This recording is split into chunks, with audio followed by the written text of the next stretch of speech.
Moving into Willowbrook Estates felt like a dream come true. The tree-lined streets, perfectly manicured lawns, and charming colonial-style homes represented everything I'd worked toward in my career as a corporate attorney. After 15 years of 80-hour weeks and high-stakes negotiations, I was ready for some peace and quiet in the suburbs. I'd purchased the corner lot property with cash, planning to renovate it into my personal sanctuary. The house needed work, sure, but I had the resources and the vision to make it spectacular. What I didn't account for was Karen Hendricks, the H.O.A. president, who treated her volunteer position like she was running a Fortune 500 company. I first met her on moving day, when she appeared at my door with a clipboard, a forced smile, and a 3-ring binder that I would soon learn contained every single H.O.A. regulation ever written, amended, or imagined. Hello, and welcome to the neighborhood. I'm Karen Hendricks, your H.O.A. president. I see you're moving in today. I just need to inform you that moving trucks are only permitted between the hours of 9 a.m. and 5 p.m. on weekdays, and all moving materials must be disposed of within 24 hours. Also, your truck is blocking the view of the Johnson's mailbox, which is a violation of Section 12, Subsection 4 of our community guidelines. Before I continue with what happened next, I'd love it if you could hit that like button and subscribe to Karen Eat World. Trust me, you're going to want to follow along for what comes next, because this story gets absolutely wild. Your support helps me keep bringing you these unbelievable true stories, and honestly, knowing you're out there listening makes sharing these experiences so much better. Now, back to Karen. I tried to be diplomatic. I explained that the moving company had scheduled this time slot months in advance, and we'd be done by evening. She pursed her lips, made several aggressive notes on her clipboard, and informed me that she'd be watching to ensure compliance. That should have been my first warning sign, but I genuinely believed we could coexist peacefully. I'd dealt with difficult opposing counsel for years. How hard could one suburban H.O.A. president be? The answer? Incredibly hard. Within my first month, I received 17 violation notices. My grass was allegedly 1/4 inch too tall. My mailbox was the wrong shade of black, even though it was the exact same color as every other mailbox on the street. I'd left my garage door open for 30 minutes while unloading groceries, which apparently violated some obscure ordinance about maintaining street aesthetics. Each notice came with Karen's signature at the bottom and increasingly passive-aggressive notes about maintaining community standards. I'll admit, the first few violations I actually tried to address. I hired a new lawn service. I repainted my mailbox with the specific paint code Karen provided. I made sure my garage door stayed closed. But Karen wasn't interested in compliance. She was interested in control, and I'd made the fatal mistake of not immediately bowing to her authority on day one. The situation escalated when I began my planned renovations. I'd filed all the proper permits with the county and submitted my architectural plans to the H.O.A. for approval, following every single procedure outlined in that massive binder Karen had given me. My plans were beautiful, tasteful, and completely within the guidelines. I was adding a sunroom to the back of the house, updating the kitchen, and creating a home office space. Everything was designed to enhance the property value, not just for my home, but for the entire neighborhood. Karen rejected my plans.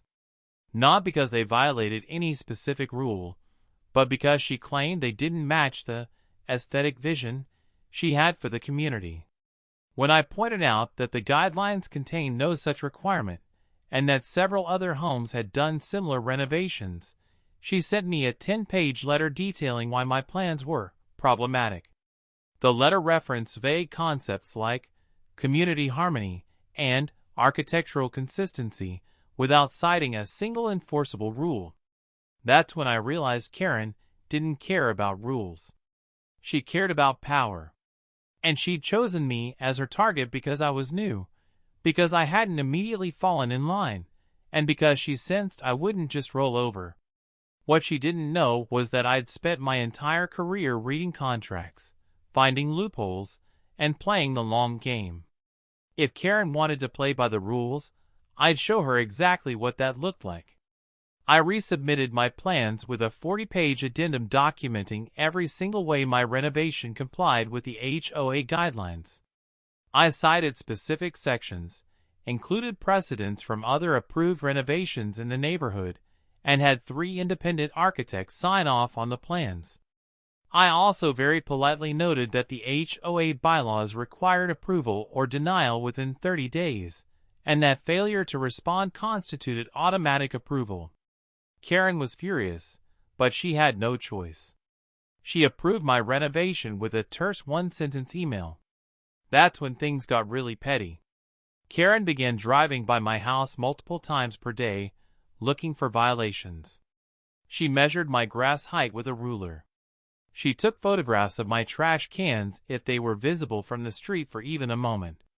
She sent me violation notices for having a ladder leaning against my house during the renovation, for having a contractor's truck parked in my driveway, for dust on my windows from the construction work inside.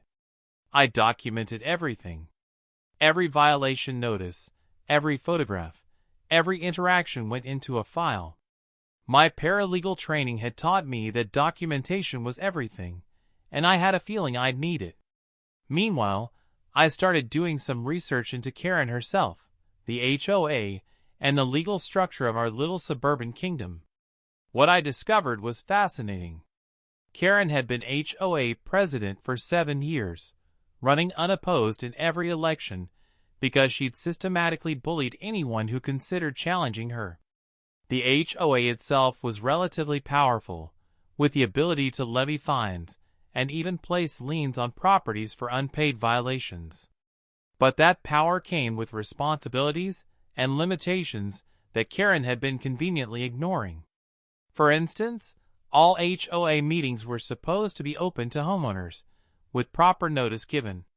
Karen had been holding emergency executive sessions without notice, making decisions unilaterally.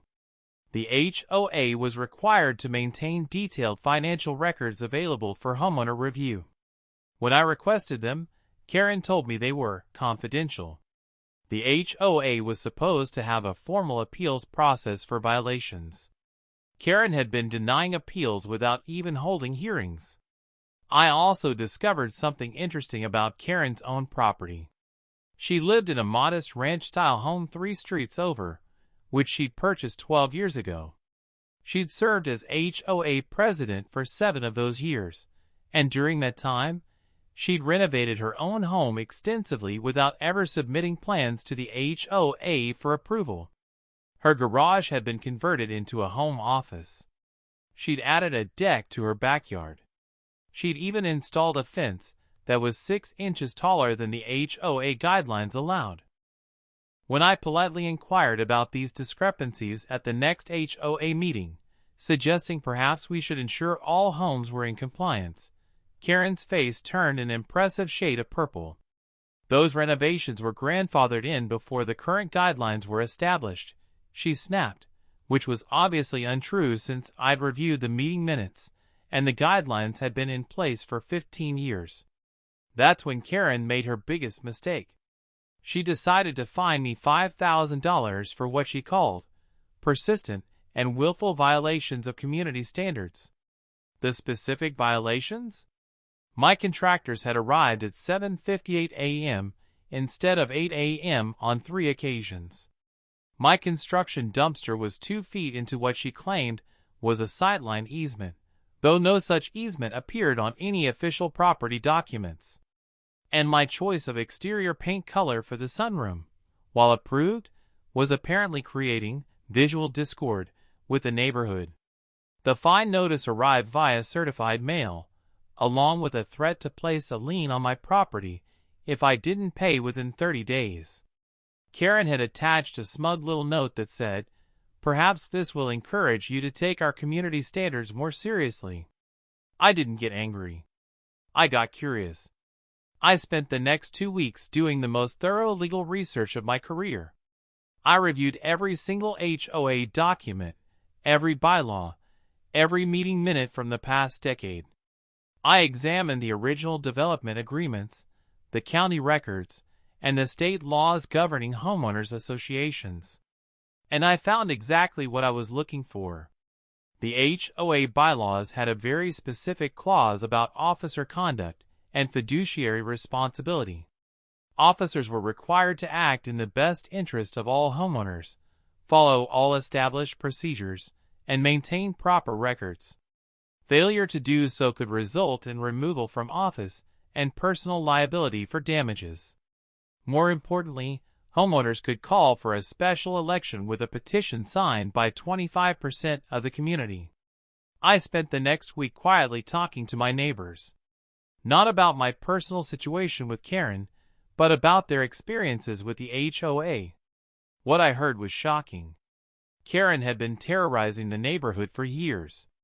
The elderly couple at the end of the street had received violation notices for their garden gnomes. A family with young children had been fined for leaving bikes in their driveway. A veteran who worked night shifts had been repeatedly cited for having his trash cans visible because he couldn't put them out at the exact approved time. Everyone had stories, and everyone was afraid of Karen. She'd successfully created an atmosphere of fear where people simply accepted her arbitrary rulings rather than fight back. But when I mentioned that there might be a way to call for new leadership, people were interested. Very interested. I drafted a formal petition calling for Karen's removal and a special election for H.O.A. president. The petition detailed her violations of the bylaws, her failure to maintain proper records, her unilateral decision-making, and her pattern of selective enforcement. I included specific examples, documentation, and citations to the relevant governing documents. It was a legal masterpiece, if I do say so myself. Within 3 days, I had signatures from 60% of the homeowners. People were coming to my door volunteering to sign.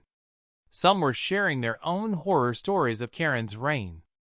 It turned out that everyone had been waiting for someone to stand up to her, but no one had the knowledge or courage to do it themselves. I did. I submitted the petition at the next monthly H.O.A. meeting, which was held in the community center and attended by more homeowners than had shown up in years. Karen was visibly shocked when she saw the crowd. Her shock turned to outrage when I calmly presented the petition, handed her a copy, and requested that she scheduled a special election within 30 days as required by the bylaws. "This is ridiculous," she sputtered. "You can't just waltz in here and undermine years of dedicated service to this community. I've worked tirelessly to maintain our property values and standards." "I appreciate your service," I replied calmly, "but the bylaws are clear. This petition has more than the required signatures, and it documents multiple violations of your fiduciary duty as president. The special election must be held." Karen tried to argue, tried to dismiss the petition, tried to adjourn the meeting. But I'd done my homework, and I had homeowners prepared to second every motion I made. We voted to accept the petition, schedule the election, and appoint an independent third party to oversee the process. Karen stormed out of the meeting, but not before shooting me a look of pure hatred. If you're enjoying this story of how everything unraveled for Karen, don't forget to like this video and subscribe to Karen Eat World for more incredible true stories. Seriously, this is just getting started, and you won't believe where it goes next. Hit that notification bell too, so you don't miss the conclusion. Over the next month, Karen tried everything to derail the election. She claimed the petition was invalid. She said there were irregularities in the signatures. She even tried to hold an emergency meeting to change the bylaws regarding special elections. But I was ready for every move, with legal precedents, proper procedures, and a growing coalition of homeowners who were done with her tyranny. The election was held on a Saturday in May, with almost 90% of homeowners participating. Karen ran unopposed, expecting people to stick with the devil they knew. But there was a write-in campaign, and a young accountant named Michelle won by a landslide. Karen was officially out as H.O.A. president. I thought that would be the end of it.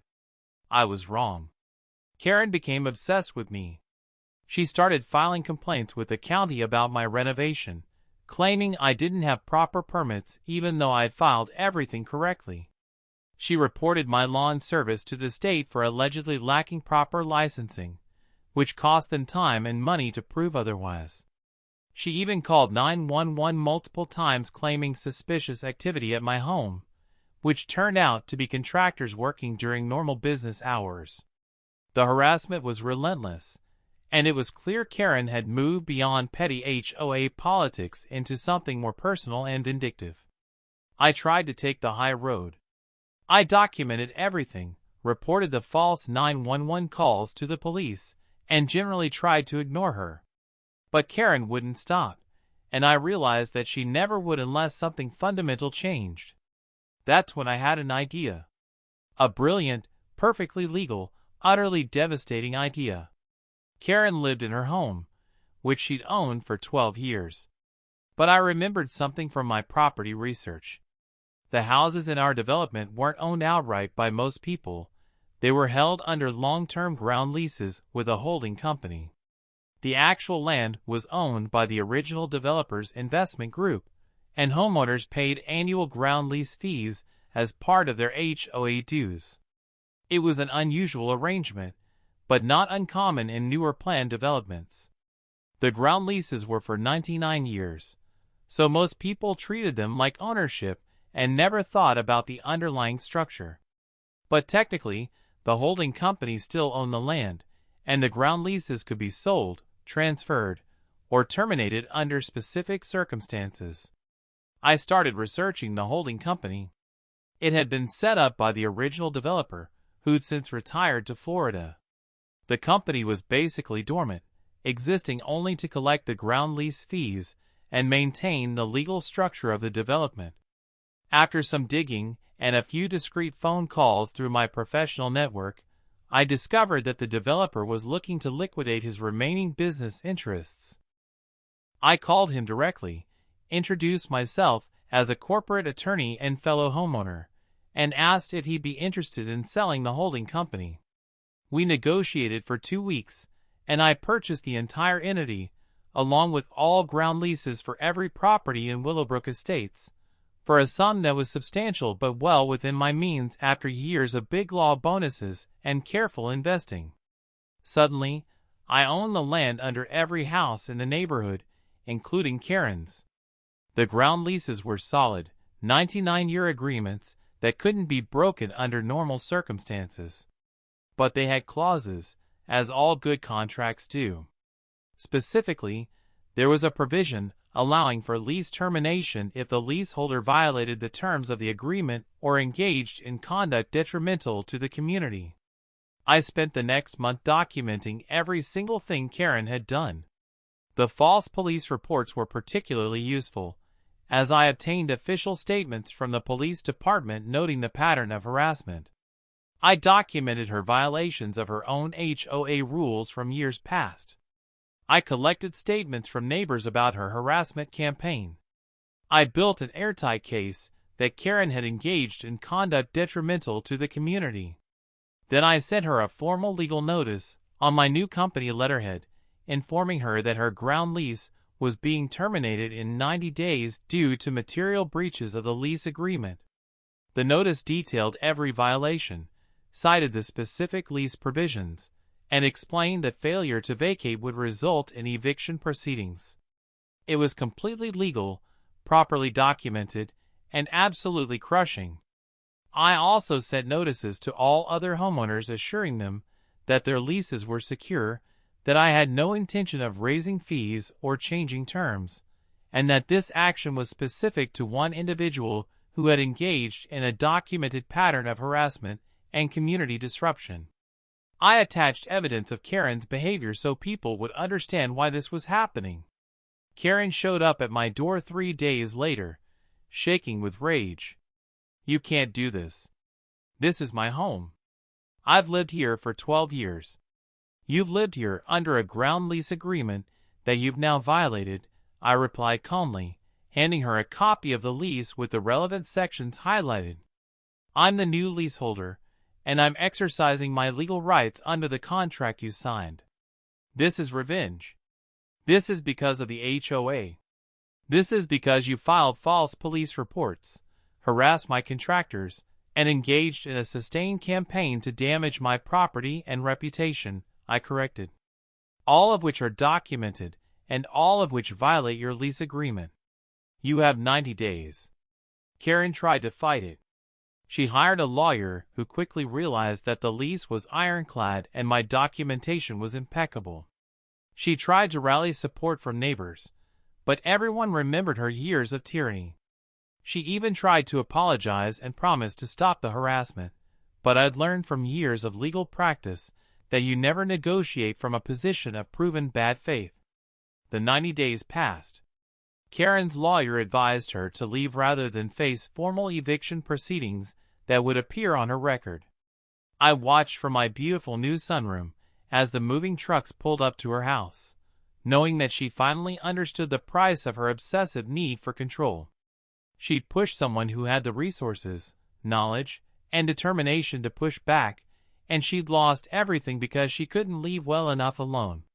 If this story of epic legal revenge satisfied you as much as it satisfied me to tell it, please hit that like button and subscribe to Karen World. Your support means everything, and I have so many more unbelievable stories to share. Thanks for listening, and remember, sometimes karma just needs a little legal assistance.